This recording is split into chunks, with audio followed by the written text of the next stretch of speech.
How I stop being lonely. Loneliness has a strange way of making a crowded room feel empty. I can be surrounded by people, notifications, conversations, noise, and still feel like nobody has truly touched the part of me that matters. I can laugh at the table, smile in photographs, answer "I'm good" when people ask, and then go home to a silence so heavy it feels like it has my name on it. I believe loneliness is not always the absence of people. Sometimes it is the absence of being known. For a long time, I thought loneliness meant I needed more attention, more friends, more invitations, more messages, maybe a relationship, maybe a busier calendar. I thought if enough people noticed me, the ache would disappear. But attention is not intimacy. 1,000 people can know my face and still not know my fears, my dreams, my disappointments, or the battles I fight after everyone else falls asleep.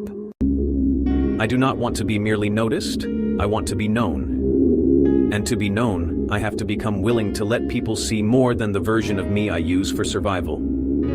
That is difficult.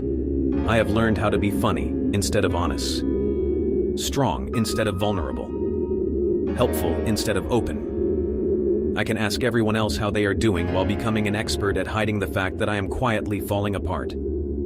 I can call it independence, but sometimes it is only fear with better branding. I believe loneliness grows in the places where I refuse to be seen. It grows when I convince myself that nobody would understand. It grows when I wait for someone to read my mind instead of saying, "I have been struggling." It grows when I keep my heart locked behind a wall, then become angry that nobody has come close enough to reach me. The truth is, people cannot connect with a mask. They can admire it, they can compliment it, they can talk to it, but they cannot truly love it, because it is not fully me. So the first thing I must do to stop being lonely is stop pretending I am always fine. I do not have to reveal my entire life to every stranger. Vulnerability is not emotional chaos poured into the wrong hands. It is wisdom with courage. It is choosing one safe person, a trusted friend, a family member, a pastor, a counselor, a mentor, and allowing myself to say something real. I have been feeling alone lately. I do not know how to talk about this, but I need someone. I miss having meaningful people around me. I am tired of carrying everything by myself. Those sentences can feel terrifying because they make me visible, but they can also become the first bridge out of isolation. I believe the right people are often waiting for permission to know the real me. And sometimes, when I speak honestly, I discover they have been lonely too. Loneliness loves the lie that I am the only one, but I am not. There are people sitting in cars after work, delaying the drive home because they do not want to face another quiet evening. There are people scrolling through pictures of other people's lives, wondering why everyone else seems connected. There are people in relationships who feel emotionally abandoned. There are parents, widows, divorced people, newcomers, retirees, young adults, successful professionals, and deeply spiritual people who all carry the same private ache. I believe loneliness does not discriminate. It visits the confident. It visits the wealthy. It visits the beautiful. It visits the loud, the busy, the admired, and the strong. It does not mean there is something defective about me. It means I am human, and humans were not designed to carry life entirely alone. But I also have to take responsibility for my next move. I cannot keep waiting for friendship to knock on my door like a delivery package. Meaningful connection usually requires initiative. I may have to make the first call. I may have to text first. I may have to say, "Would you like to get coffee sometime?" I may have to accept an invitation even when staying home feels easier. I may have to become awkward for a while in order to become connected for a lifetime. I believe courage in relationships often looks incredibly ordinary. It looks like calling an old friend instead of assuming too much time has passed.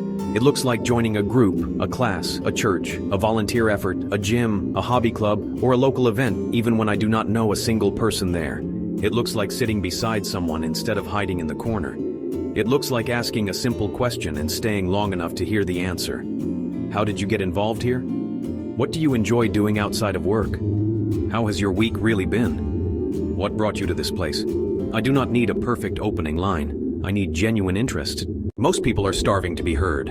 I have discovered that one of the fastest ways to create connection is to stop trying to be fascinating and become fascinated. When I ask people about their lives with real curiosity, I stop treating them as strangers and start treating them as stories. Everyone has a story. The quiet man at the gym has one. The woman who always sits alone at church has one. The neighbor I only wave to has one. The person at work whose name I barely know has one. I believe connection begins when I decide that people are not interruptions to my life. They are part of the reason I am alive. I have also learned that friendship is not built in one deep conversation. It is built through repeated presence. A single coffee can introduce me to someone. Consistency is what makes them part of my life. I may need to show up every week. I may need to become a regular at the same gym class, church group, volunteer project, workshop, or local gathering. I may need to keep accepting invitations until faces become familiar, and familiar faces become friends. I believe belonging is often created through repetition before it is felt emotionally. At first, I may feel like an outsider. That is normal. Every friendship begins with two people who were once strangers. Every community begins with someone brave enough to walk into a room where they are not yet known. I do not need to arrive already belonging. I only need to arrive willing to participate. And participation means I bring something. I bring encouragement. I bring humor. I bring reliability. I bring my ability to listen. I bring a willingness to help. I bring food to the gathering. I bring the invitation. I bring the follow-up message. I bring my honest self, rather than a carefully curated performance. I believe the quickest way to feel less lonely is not always to ask, who can fill my emptiness? Sometimes it is to ask, whose life can I brighten today? That question changes the energy in the room. When I am lonely, I can become trapped inside myself. Every silence feels personal. Every unanswered message feels like proof that I do not matter. Every social media post seems designed to remind me of what I lack, but service pulls me outward. It reminds me that I still have something to give. I can check on someone. I can bring a meal. I can help an elderly neighbor. I can volunteer. I can mentor a younger person. I can call the friend who has been quiet. I can become the person who remembers birthdays, asks follow-up questions, or sends the message that says, I was thinking about you. I do not serve people as a transaction. I do not give in order to force love back from them. But I believe generosity creates movement in a soul that loneliness has frozen. It reminds me that my life has value beyond what I receive. Sometimes loneliness is also a signal that I have abandoned myself. No, I'm not a writer. I may be lonely because I have lost connection with who I am. I have spent so much time adapting, pleasing, working, surviving, and becoming whatever everyone else needed that I no longer know what I enjoy. I do not know what makes me laugh, what restores me, what excites me, or what I believe. So I must spend time with myself, not as a punishment, but as a reunion. I take myself somewhere beautiful. I cook a meal. I read something that stirs me. I walk without my phone. I create. I pray. I journal.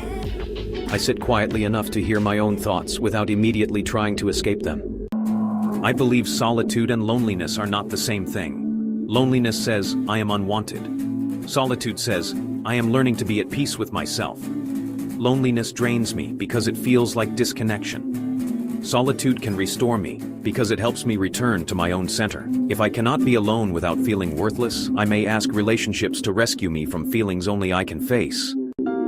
I do not want another person to become my escape from myself. I want relationships that add depth to a life I am already learning to honor.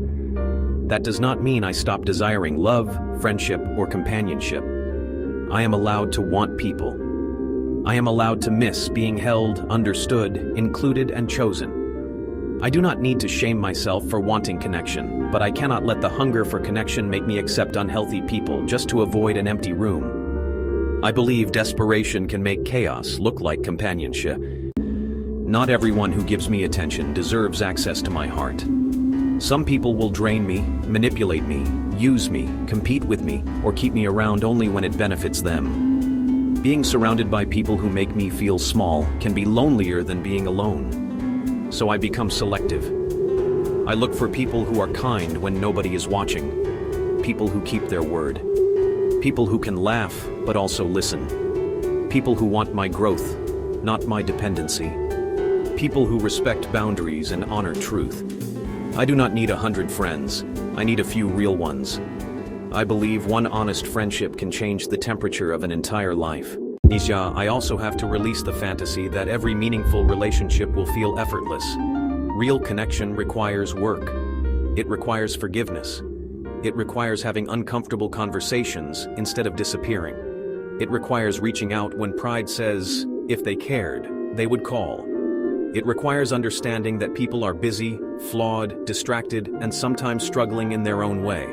I do not take every delayed response as rejection. I do not interpret every quiet season as abandonment. I become direct but gentle. I can say, I miss talking with you. Want to catch up this week? I can say, I value our friendship and I have felt some distance lately. I can say, I would like to spend more time together. I believe healthy connection grows when I stop assuming and start communicating. If loneliness has been deep, persistent, or tied to grief, depression, anxiety, trauma, or thoughts of harming myself, I do not have to fight it alone. Reaching out to a licensed mental health professional, trusted faith leader, or a crisis service is not weakness. It is a bold decision to take my life seriously.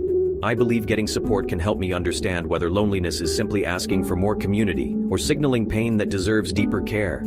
There is no shame in needing help. There is strength in refusing to suffer silently. I also need to be careful with the false connection that technology sells me. Social media can make me feel socially active while I remain emotionally untouched. I can spend hours watching other people communicate, celebrate, fall in love, travel, joke, and gather without participating in my own life. I do not want to confuse access with belonging. A like is not a hug. A comment is not a conversation. A follow is not friendship. I can use technology to reach out, make plans, share ideas, and stay connected, but I refuse to let it become a substitute for eye contact, presence, laughter, shared meals, and real silence between people who do not need to perform. I believe life becomes warmer when I put the phone down and let people become real again. Stopping loneliness will not always happen in one dramatic weekend. It may be slow. It may begin with one message, one invitation, one honest conversation, one group, one weekly routine, one new friendship that starts out awkward and becomes essential. But small steps can change the map of my life.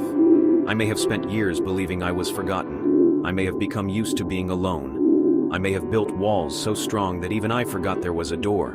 But I am not trapped there forever. I can open the door, I can step out, I can become the kind of person who reaches, listens, participates, gives, receives, and stays. I believe loneliness is not always an enemy sent to destroy me. Sometimes it is a signal calling me back, to people, to purpose, to service, to faith, to honesty, and to myself. And when I answer that call, I stop waiting for the world to rescue me from silence. I start building a life where love has somewhere real to enter. If you enjoyed this video, like and subscribe.